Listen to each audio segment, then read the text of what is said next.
போட்டித் தேர்வுக்கு தயாராகி கொண்டிருக்கிற என்னுடைய நண்பர்களுக்கு வணக்கம். ஃப்ரெண்ட்ஸ், நம்ம இன்னைக்கு என்ன பார்க்க போகிறோம்னா, டிஎன்பிஎஸ்சியுடைய குரூப் 4 சிலபஸை எடுத்து அதில் தமிழ் பகுதியில் என்ன கொடுத்துருக்காங்க அப்படிங்கிறத பார்க்க போகிறோம். எப்படி படிக்கணும், என்ன படிக்கணும், எங்கே படிக்கணும் அப்படிங்கிறத டீட்டெயிலாக நம்ம இந்த வீடியோவில் பார்க்க போகிறோம். எதுக்காக குமார் அப்படின்னு கேட்டிங்கன்னா, நிறைய நண்பர்கள் இன்னமே எப்படி படிக்கிறதுன்னு தெரியாமல் படிச்சுட்டு இருக்கீங்க. குறிப்பிட்டு சொல்லணுன்னா நிறைய பேர் இப்போ டிஎன்பிஎஸ்சிக்குள்ளே புதுசாக வந்திருக்கீங்க.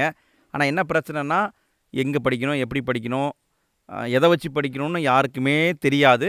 தெரியாமல் தான் படிச்சுட்ருக்கீங்க. ஒரு சிலர் இன்னும் படிக்கவே ஆரம்பிக்கல. ஸோ அவங்களுக்கு தான் இந்த வீடியோ. இந்த வீடியோவை முழுமையாக பார்க்கும்போது உங்களுக்கு இருக்கிற எல்லா குழப்பங்களுக்கான விடையும் கிடச்சிரும். ஸோ வீடியோவை முழுமையாக பாருங்கள். நான் கொண்டு வந்திருக்கிறது குரூப் 4 தேர்வுக்கான சிலபஸுங்க. குரூப் 4 தேர்வுக்கான சிலபஸும் குரூப் 2 தேர்வுக்கான சிலபஸும் கிட்டத்தட்ட சேம் தான், ஒன்று தான் அப்படின்னு சொல்லணும். ஆனால் நீங்கள் டெட்டு, டிஆர்பி போன்ற எக்ஸாமுக்கு படிக்கிறீங்கன்னா அந்த சிலபஸ் பேட்டர்ன் வேறு. அவங்களுக்கு நீங்கள் அட்டை டு அட்டை ஸ்கூல் புக்கை படித்தா போதும். சரிங்களா? டிஎன்பிஎஸ்சியும் சேம் அதே மாதிரி தான். பட் என்னென்னா கொஞ்சம் அவுட் சோர்ஸ் போகிற மாதிரி இருக்கும். அது என்னங்கிறத நம்ம டீட்டெயிலாக பார்த்துக்கலாம். சரிங்களா?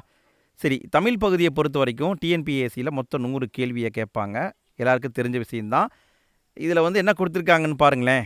10ஆம் வகுப்பு தரம்னு கொடுத்துருப்பாங்க. ஆனால் ஏமாந்துடாதீங்க, 10ஆம் வகுப்பு தரத்துலேருந்து அவங்க கேட்குறதே கிடையாது. அவங்க டிகிரி லெவலை தாண்டி போயிட்டாங்க. சரி, ஓகே. சரி குமார், ஃபஸ்ட்டு எனக்கு ஒரு விஷயம் தெரிஞ்சாகணும். எங்கே படிக்கட்டும்? நான் ஸ்கூல் புக்கை படிக்கட்டுமா, இல்லை அவுட் சோர்ஸாக படிக்கட்டுமா, எப்படி படிக்கிறது? இதுதான் நம்ம ஃபஸ்ட்டு பார்க்க போகிறோம். ஃபஸ்ட்டு நீங்கள் படிக்க வேண்டியது ஸ்கூல் புக்கை வச்சு தான் படிக்கணும். என்னுடைய பார்வையில் நான் சொல்கிறேங்க, ஸ்கூல் புக்கை எடுக்கிறீங்க, அட்டை டு அட்டை படிக்க வேண்டும். என்ன குமார் சொல்கிற? அப்புறம் எது குமார் சிலபஸ் இருக்குது அப்படின்னு கேட்டிங்கன்னா, இருங்க சிலபஸே காட்டுறேன். இதில் பாருங்கள், யூனிட் 7 யூனிட் கொடுத்துருப்பாங்க. யூனிட் 1 இலக்கணம் 25 கேள்வியாச்சா. யூனிட் 2 சொல்லகராதி 15 கேள்வியாச்சா. அதாவது இலக்கணம் அப்படின்னாலும் சொல்லகராதினாலும் ஒன்று தானே, எல்லாமே இலக்கணம் தானே. ஸோ 40 கேள்வி இலக்கணம் வருது. ஓகே, அடுத்து பாருங்கள். அடுத்து யூனிட் 3 எழுதும் திறன் 15 கேள்வி. யூனிட் 4 கலைச்சொற்கள் 10 கேள்வி. யூனிட் 5 வாசித்தல் புரிந்து கொள்ளும் திறன் 15 கேள்வி. யூனிட் 6 எளிய மொழிபெயர்ப்பு 5 கேள்வி. ஓகேவா? அடுத்து யூனிட் 7 பாருங்கள், இலக்கியம், தமிழ் அறிஞர்களும் தமிழ் தொண்டும். இதில் 15 கேள்வி கேட்க போகிறாங்க. ஸோ அப்போ நீங்கள் இங்கே பார்க்கும்போது தெரிஞ்சிருக்கும், எல்லாமே ஸ்கூல் புக்கில் இருக்கிற டாபிக் தான். இப்போ உங்கள் கையில் ஏதாவது ஒரு புக் இருக்கும், எடுங்களேன். 6ஆம் வகுப்பாக இருக்கலாம், 7, 8, 9, 10 எதுனாலும் ஓகே. ஒரு புக் எடுங்க. அந்த புக்கில் பாருங்கள், ஃபஸ்ட்டு ஒரு பாட்டு கொடுத்துருப்பாங்க. பாட்டு அப்படின்னா அது இலக்கியம். அடுத்து ஒரு உரைநடை கொடுத்துருப்பாங்க, தமிழை பற்றியோ அல்லது தமிழ் அறிஞர்களை பற்றியோ கொடுத்துருப்பாங்க. அதான் தமிழ் அறிஞர்களும் தமிழ் தொண்டும். ஓகேவா? அடுத்தது பார்த்தீங்கன்னா, அடுத்து இலக்கணம் கொடுத்துருப்பாங்க. அதுதான் யூனிட் 1 யூனிட் 2. அதுக்கு அடுத்து பார்த்தீங்கன்னா மொழித்திறன் பயிற்சின்னு கொடுத்துருப்பாங்க. அதான் யூனிட் 3லேருந்து யூனிட் 6 வரைக்கும் அதுதான் இருக்குது. சரிங்களா? ஸோ இங்கேயே தெரிஞ்சிருக்கும் உங்களுக்கு, நம்ம எங்கே படிக்கணும்? ஸ்கூல் புக்கை தான் படிக்கணும். எப்படி படிக்கணும்? அட்டை டு அட்டை படிக்க வேண்டும். சரி குமார், அப்போ அவுட் சோர்ஸ் எல்லாம் போகவே வேணாமா? நிறைய பேர் அவுட் சோர்ஸ் போய் படிக்கணும்னு சொல்கிறாங்களே, என்ன குமார் பண்ணுறது அப்படின்னு கேட்டிங்கன்னா, ஃப்ரெண்ட்ஸ், இப்போதைக்கு நீங்கள் அவுட் சோர்ஸு போகக்கூடாது. இப்போதைக்கு நீங்கள் ஸ்கூல் புக்கை தான் படிக்கணும். ஏன்னா அவுட் சோர்ஸில் ரொம்ப கம்மியான டாப்பிக்கை நீங்கள் இப்போதைக்கு தெரிஞ்சிட்டால் போதும். முக்கியமாக நீங்கள் கவனிக்க வேண்டியது, இந்த அவுட் சோர்ஸில் பார்த்தீங்கன்னா, இருங்க நான் சொல்லிடுறேன். அதாவது ஓரெழுத்து ஒரு மொழின்னு ஒரு டாபிக் இருக்கும். இதுக்கு நீங்கள் கவர்மெண்ட் மெட்டீரியல் படிக்கணும். அதை எப்படி டவுன்லோட் பண்ணுறது அப்படின்னா, ஓரெழுத்து ஒரு மொழி கவர்மெண்ட் மெட்டீரியல் அப்படின்னு கூகுளில் சர்ச் பண்ணிங்கனாவே ஃபஸ்ட் லிங்க் அவங்களுக்கு தான் வரும். இதை மட்டும் நீங்கள் அவுட் சோர்ஸில் இப்போ பார்க்க வேண்டியதாக இருக்கும். அடுத்தது பார்த்தீங்கன்னா மருவுச்சொற்கள், இதையும் நீங்கள் அவுட் சோர்ஸில் பார்க்குற மாதிரி இருக்கும். இந்த ரெண்டும் முக்கியமான டாபிக், ரெண்டுமே அவுட் சோர்ஸ்லேருந்து தான் வருது. அடுத்து பார்த்தீங்கன்னா வேறு கலைச்சொற்கள். இந்த கலைச்சொற்கள் அப்படிங்கிறது கடல் மாதிரிங்க.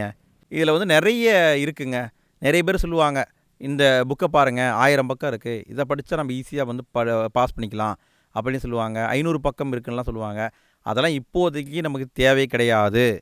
அங்கேருந்து கேள்வி ஃபஸ்ட்டு வருமானு தெரியாது. ஒரு எக்ஸாமில் கேட்டானா அடுத்த எக்ஸாமில் அதே மாதிரி பேட்டர்னை ஃபாலோ பண்ணுவான் அப்படின்னு நம்ம சொல்ல முடியாது. எளிமையாகவும் கேட்கலாம். சரிங்களா? நீங்கள் போய் அங்கே ஃபஸ்ட்டு படிச்சுட்டு இருந்தீங்கன்னா 1000 பக்கத்தை படிக்கிறீங்கன்னு வச்சுக்கோங்களேன், உங்கள் எனர்ஜி லாஸ் ஆகும். ரெண்டாவது, மன ரீதியாக நீங்கள் படிக்க விருப்பம் இல்லாமல் போயிடுவீங்க. ஸோ நீங்கள் அந்த பக்கம் ஃபஸ்ட்டு போக வேண்டாம், ஸ்கூல் புக்கை படிங்க. ஸ்கூல் புக்கை 6ஆம் வகுப்பில் ஆரம்பித்து 10ஆம் வகுப்பு வரையும் படிக்கணும். அட்டை டு அட்டை படிக்கணும். புதிய புத்தகம் பழைய புத்தகத்தை படிக்கணும். 11, 12 வந்து செலக்டட் டாபிக்ஸ் மட்டும் நீங்கள் பார்த்தா போதும். புரியுதுங்களா? இப்படி பார்த்தா தான் நல்லா ஸ்கோர் பண்ண முடியும். அப்புறம் அடுத்தது பார்த்திங்கன்னா, இந்த தமிழ் அறிஞர்களும் தமிழ் தொண்டும் கொடுத்துருக்காங்க இல்லையா, இதில் வந்து இங்கே இருக்கிற தலைவர்களை மட்டும் படித்தா போதுமான்னு கேட்டால் பத்தாது. ஸ்கூல் புக்கில் இருக்கிற எல்லாத்தையுமே நீங்கள் படிச்சிருங்க, அதுதான் நல்லது. சரிங்களா? டிஎன்பிஎஸ்சி எப்படி வேணால் கேட்பாங்க. தமிழ் அறிஞர்கள்னால் எல்லாருமே வருவாங்க. இங்கே இருக்கிறவங்க மட்டும்தான் தமிழ் அறிஞர்கள் கிடையாது, எல்லாருமே தமிழ் அறிஞர்கள் தான். தமிழ் தொண்டுன்னா எல்லாருமே பண்ணியிருப்பாங்க. ஸோ யாரை வேண்டுமானாலும் கேட்கலாம். புரியுதுங்களா? அப்போ நீங்கள் என்ன பண்ணுறீங்க, ஒரு புக் எடுக்கிறீங்க, ஒவ்வொரு இயலாக படிக்கிறீங்க. நமக்கு வந்து போதுமான டைம் இன்னும் இருக்குது. எக்ஸாம் பார்த்திங்கன்னா டிசம்பர் மாதமோ அல்லது ஜனவரி மாதமோ நடக்க போகுது. நமக்கு போதுமான டைம் இருக்குது. இப்போ ஆரம்பிச்சிங்கன்னா கூட போதும், ஈஸியாக கம்ப்ளீட் பண்ணிக்கலாம். ஒவ்வொரு இயல் வைஸ் படிங்க. ஃபஸ்ட்டு வந்து ஒரு பாட்டு இருக்கும், அடுத்து ஒரு உரைநடை இருக்கும், அடுத்து பார்த்திங்கன்னா ஒரு கட்டுரை மாதிரி கொடுத்துருப்பாங்க, அடுத்து இலக்கணம் இருக்கும், மொழித்திறன் பேச்சு இருக்கும். எல்லாத்தையுமே படிக்கும் பொழுது உங்களுக்குள்ளே நிறைய ஸ்கில் வந்து வளரும். சரிங்களா? அதாவது நீங்கள் டீட்டெயிலாக படிக்க வேண்டியது இலக்கணமும் தமிழ் அறிஞர்களும் இலக்கியம் படிக்கிற மாதிரி இருக்கும். இங்கே இருக்குது பார்த்தீங்களா, வாசித்தல் புரிந்து கொள்ளும் திறன், அடுத்து எழுதும் திறன், இதெல்லாம் பார்த்தீங்கன்னா நீங்களாக கற்றுக்கிறது. மொழித்திறன் பயிற்சி இருக்குது பார்த்தீங்களா, அதை நீங்கள் ஒர்க் அவுட் பண்ண உங்களுக்குள்ளேயே அந்த ஸ்கில் வளர்ந்துடும். இதை தனியாக நீங்கள் எங்கேயுமே படிக்க முடியாது. ஸ்கூல் புக்கில் என்ன இருக்கோ அதை நீங்கள் ப்ராக்டிஸ் பண்ணாவே போதும். சரிங்களா? அப்போ உங்களுக்கு இப்போ பேஸ் என்னன்னு தெரிஞ்சிருச்சு. ஸ்கூல் புக்கு தான் பேஸு. ஸ்கூல் புக்கை வச்சு படிங்க. குமார், என்கிட்ட புக்கு இல்லை குமார். இப்போ நிறைய ஃப்ரெண்ட்ஸ் வந்து சொல்கிறாங்க, இந்த மெட்டீரியல் படித்தா போதும்னு சொல்கிறாங்க, புதிய சிலபஸ் படி உருவாக்கப்பட்டுள்ளதுன்னு சொல்கிறாங்க, இதை நான் படித்தா போதுமா அப்படின்னு கேட்டிங்கன்னா, எல்லா மெட்டீரியலுக்கும் பேஸ் யாருன்னு பார்த்தீங்கன்னா தமிழ் புத்தகம்தான். தாய் அப்படின்னா தமிழ் புத்தகம்தான். இங்கிருந்து தான் எல்லாருமே எடுத்து அவங்க வந்து மெட்டீரியலை உருவாக்கியிருக்காங்க. ஸோ நீங்கள் வந்து ஸ்கூல் புக்கை படிக்கிறது தான் பெட்டர்னு எனக்கு தோணுது. நீங்கள் மெட்டீரியல் வச்சு படிக்கிறதும் ஸ்கூல் புக்கை படிக்கிறதும் உங்கள் சாய்ஸு. ஆனால் ஸ்கூல் புக்கை வச்சு படிக்கும் பொழுது நிறைய பெனிஃபிட்ஸ் நமக்கு இருக்குது. ஃபஸ்ட்டு வந்து பார்த்திங்கன்னா, நமக்கு வந்து படிக்க இன்ட்ரெஸ்ட் இருக்கும். நல்லா புரிஞ்சுக்கோங்க ஃப்ரெண்ட்ஸ். நீங்கள் வந்து வெறும் பாட்டையே படிச்சுட்டு இருந்தீங்கனாலும் தெவிட்டிடும். உரைநடையே படிச்சிங்கனாலும் படிக்க முடியாது. இலக்கணமாக பார்த்தீங்கனாலும் பார்க்க முடியாது.